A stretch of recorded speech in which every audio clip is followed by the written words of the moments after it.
Hello, and welcome to my channel. My name is Joshua Harvey. I'm a video content creator documenting music festivals that I attend, sharing my tips and experiences with others that choose to attend these festivals at future dates. In this video, I'm going to tell you how to prepare for EDC Orlando 2023. This festival does not do a ticket box like EDC Las Vegas does. Your wristband will come in a regular manila envelope through the postal service. It's not going to be anything special, guys. I hate to break it to you. So don't get your hopes up that it's going to be something different. Unless Insomniac decides to surprise us and wow us this year, I don't see it happening. This is my 4th EDC Orlando, and every single time it's been in a manila envelope. This festival offers 3 ticket tier types that you can choose to purchase from. The first is going to be general admission, which is just your standard admission to entry into the festival. The next ticket type is going to be general admission plus. This is going to have a separate entrance for you, a separate private bathrooms, and that's pretty much all that it really adds to it. VIP. VIP has its own separate viewing decks at each one of the stages. Often they're off to the side, and they're not always the best spots to generally be, but still has a very good view of the stage, and a lot of people do it. I've never done VIP. This tier has the most perks of any of the packages. Not only does it get you your own separate entrance, your own separate private bathrooms, but there's also perks like the beauty bar for girls if you want to make appointments to get your hair done. Like if you ever want the festival braids, the bubble braids, this is where you can go get it done at the festival if you schedule an appointment. Once you have your VIP ticket. This year, I am doing general admission for my 4th year. I honestly, as a guy, don't see VIP really being that much more worth it to me. I've had friends that have done VIP, and I've seen and heard them complain about like how like the viewing decks aren't always like the best. I think probably the best one is gonna be at Circuit Grounds or at the main stage, because they're just a bigger area. I know from last year, Stereo Bloom's viewing area for VIP was like up under the stage, which I thought was weird. Correct me if I'm wrong in the comments, but yeah, I thought that was a little odd. And then Neon Gardens was like off to the side. It was just horrible, and horrible sound quality from what everyone that I know that was on that side said. So it's really just up to you what level of comfort you're willing to pay for. If you want to rough it with the rest of us in general admission, it's not so bad. I think the only thing I would probably ever do is probably get GA Plus at one point in the near future, because those private bathrooms are generally cleaner than the porta potties, which they have had every single year that I've been since 2018. And they're not always the best. I mean, you guys know festival porta potties can be kind of gross. So don't forget to have your address updated and everything for where your tickets should be shipped to. If you do not have them updated, then you will have to go stand in will call by the stadium to get your wristbands to gain entry into the festival.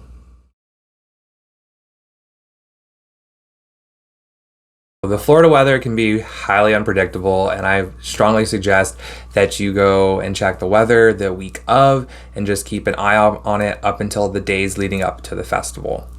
As many of you guys know, last year we had a hurricane that came right through like right beforehand, and everyone was like freaking out whether or not the festival was going to be closed. So just, you never know what's going to happen. It's hurricane season, the tail end of hurricane season when this festival is happening. So it is still possible that hurricanes can and will pop up. So just keep an eye on the weather. This festival is mostly during the day. It starts, I think, at like 1 or 2 o'clock in the afternoon, which is the hottest part of our day here in Florida. And it's generally going to be humid. So plan accordingly for that. If it's going to be sunny all day, probably going to sweat some more. So you probably need to drink some more water. These are some items that I think you should bring to EDC Orlando in case the weather does look like it's going to rain. A poncho. This is to cover your body so that way you're not entirely drenched. I know some of them are a little bit better material and keep more water out than others, But I highly recommend bringing one of these so that way you can at least mitigate being entirely soaked with water. None of the stages this year are covered, by the way. None of the stages last year were covered, which was honestly the biggest issue I thought was going to be in case it did rain, because Neon Gardens for the longest was the only stage that was covered. So y'all just need to be aware of that. Another item I think you should bring with you to EDC Orlando is going to be a Ziploc bag.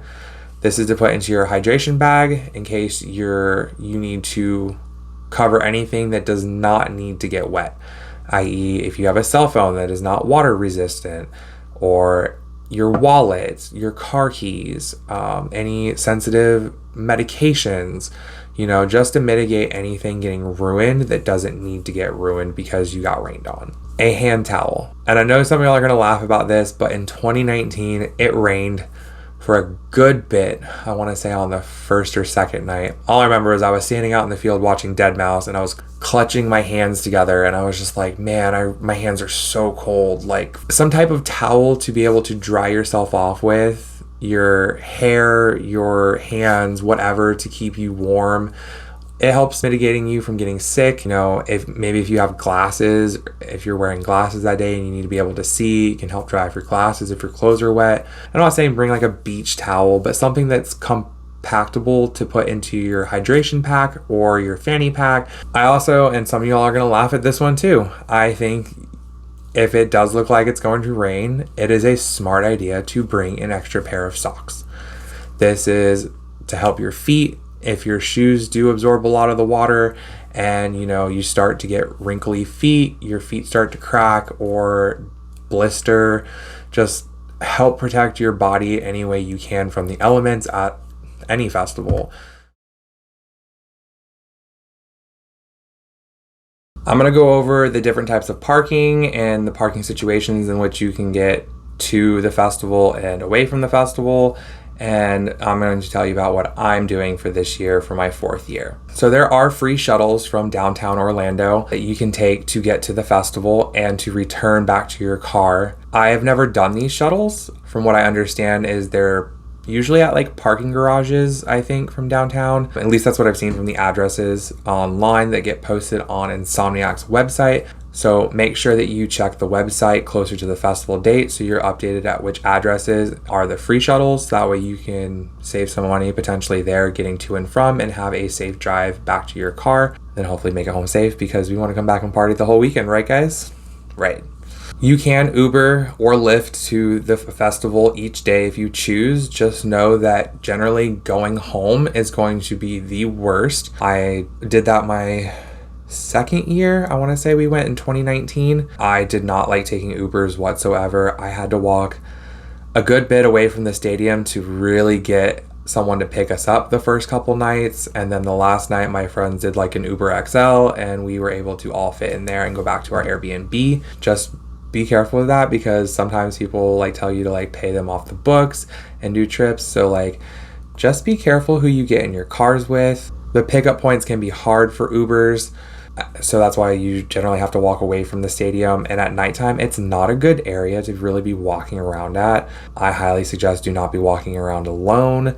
Definitely have a buddy with you or, just know where you're going after the festival because it's kind of chaotic afterwards, like any other festival. There's also premier parking passes that you can purchase, which I believe are sold out. Might be sold out. I haven't checked online. I know I bought my Premier Parking Pass already. Will be my 2nd year doing Premier Parking. And to be honest, I loved it. Yes, it's a little bit of money to shell out, but honestly, I'm going with a group of people. We've already designated drivers for each one of the days. So we're just all going to break it down, which made it very cheap for us to eventually do. So that's what my group did.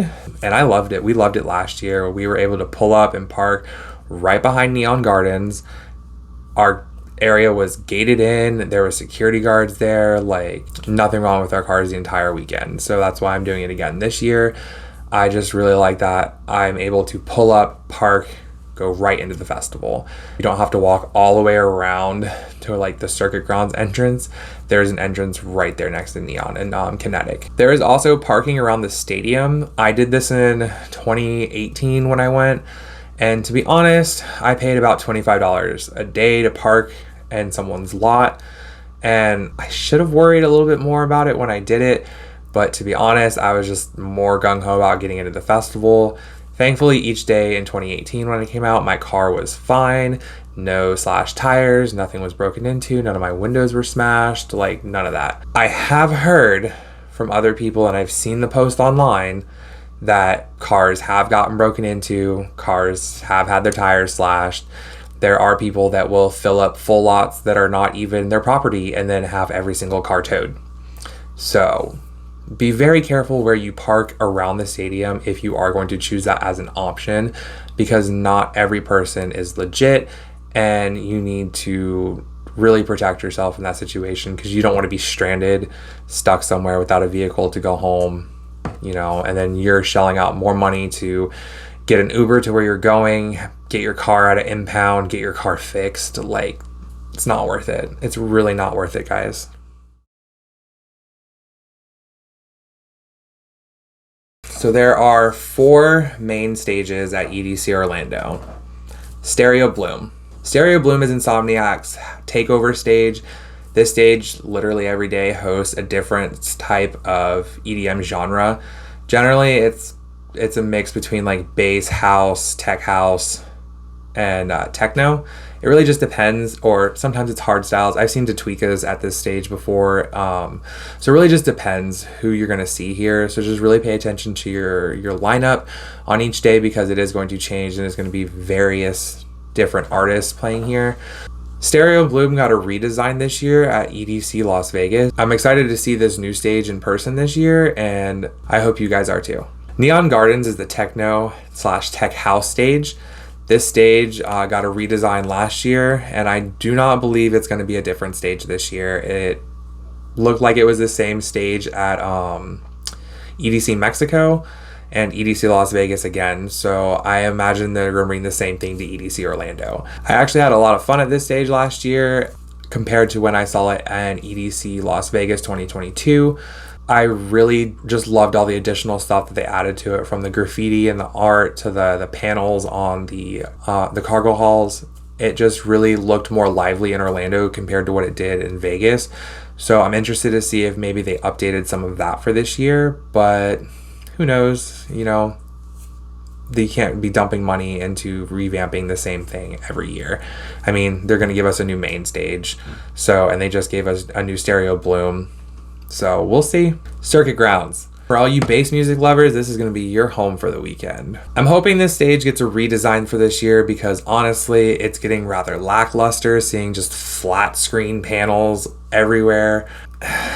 To be honest, I really think they should stop bringing Circuit Grounds to EDC Orlando, and they just need to start bringing the bass pod. Because how cool would that be to have giant pillars everywhere with like those graphics of things like swirling around in them? Like, I loved the bass pod. It was probably one of my favorite stages from EDC Las Vegas, and I really think it would be really nice to have it come home to EDC Orlando. Kinetic Fields. This is your main stage. This is going to be a blend of every type of genre, but mostly it's going to be house, tech house, a little bit of trance. You might get some dubstep or some hardstyle DJ on here every now and then, but very, very rare for those types of genres. Mostly going to be a lot of house, a lot of trance, a lot of maybe some techno. It's a new redesign every year, and if you haven't seen this year's design for Kinetic Fields, go watch any of the 2023 EDC Las Vegas live streams, and you'll know that it's the goddess. You can't go wrong with this stage. It's got a huge viewing area. There's tons of bars and bathrooms around it. It's the biggest stage at this festival, so it's really hard to miss. It is also right next to Neon Gardens, so that's a really nice thing. Like, if you get bored there, you don't have to really walk too far away to get to another stage. Stereo Bloom is also really close to this stage. The only stage that is very far away from everything is Circuit Grounds. It's literally on the opposite side of the map. It's always in the same spot. I missed it from back in 2018 when it used to be where Kinetic Fields is at, and Kinetic Fields used to be where Circuit Grounds is at. I felt like that setup was so much better. Corona Electric Beach. This is going to be just various different types of artists playing here at this stage. It is exactly what it sounds like. It is a little mini beach with brought in sand. It's like a sand pit area for you to like basically dance on. It looks like a beach. It's got beach swings. It's got little cozy chairs and stuff for you to like sit around and like listen to the DJs and stuff. The only thing I will say, if it does rain, the sand becomes like muck. Like it's really gross. It's almost pasty like, and I just remember stepping in it and just like covering my shoes when I was dancing there. But it's still a nice stage. You'll get a lot of artist aliases that play here. You'll also get a lot of back-to-backs at this stage. Those set times will be announced later on, I believe, once they actually get closer to the festival. You also have the Rhino Art Car Bus. This is usually over by Circuit Grounds. I think last year they moved it more into Pixel Forest. Could be wrong. I don't really remember too much of last year. I didn't spend any time at this stage last year, to be honest.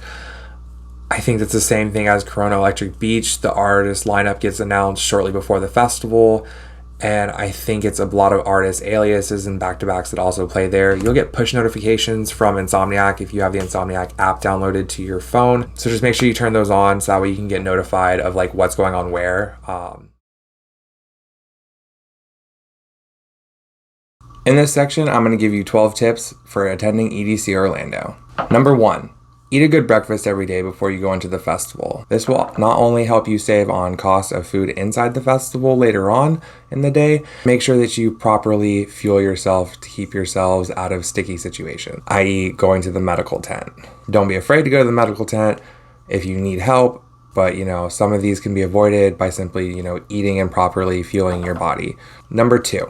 Pace yourself. This is a marathon, not a sprint. You do not need to go balls to the wall right out the jump. Like, you got 3 long days of partying, 4 or 5 if you're doing afters, and all of that. So just really pace yourself with this one, guys. The festival itself is not as big as EDC Las Vegas, and it's not going to seem like a lot of footwork, but like, take into account how much damage you're going to do to your bodies by dancing, doing substances, drinking, etc.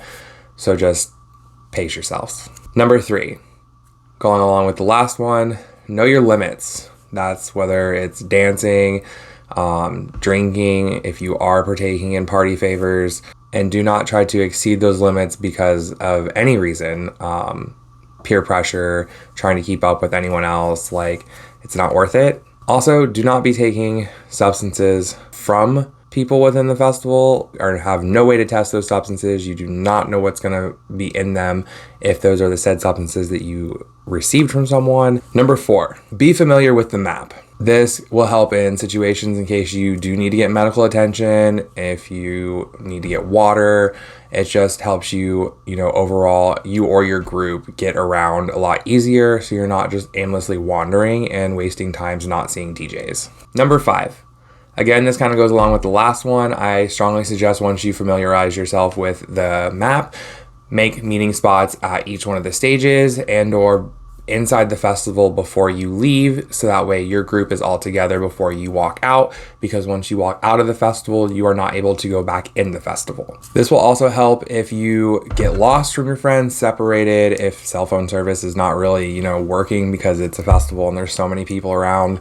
So better to know, like, hey, like, they might be front center, maybe towards the back, like, just kind of know where your friends generally like to hang out. And you'll only know that if you're pretty close to them or you've been to other festivals with them. It's not saying that people don't move around, but don't be trying to find identifiers by like, oh, I'm standing next to this totem. Totems move. They're not always going to stay in the same spot, guys. Number 6. Say excuse me when you're moving through the crowd. It's just polite, and we all need to keep Plur alive. Number 7. If you see something sketchy, say something. Whether that's to an officer or to someone else around you. If you see a woman being harassed or another man being harassed in any form, anyone being harassed in any form of sort of way, alert someone to this behavior. It is not cool. We do not tolerate this in our community. And if you see someone stealing, i.e. phone thieves, which are pretty predominant at this festival, say something. Lots of people get their phones stolen every year at this festival, and a lot of these people get away scot-free. So let's try to be vigilant and alert for each other and keep each other safe out there on the dance floors. Number 8, bring some kind of anti-theft bag with you, whether this is a lunchbox or any of the other anti-theft products out there on the market. It will save you so much money now if you go ahead and protect your belongings from being stolen by people later on. Fanny packs are good, but like anything that can just prevent someone from stealing your stuff while you're trying to have fun and dance, enjoy everything that EDC has to offer. Trust me, I had my phone stolen both days of 2018 when I went, and immediately afterwards was like trying to find ways to like never let this happen again. Number 9, bring some type of high fidelity earplugs with you. You need to be able to protect your hearing and be able to hear the music without getting any ringing in your ears.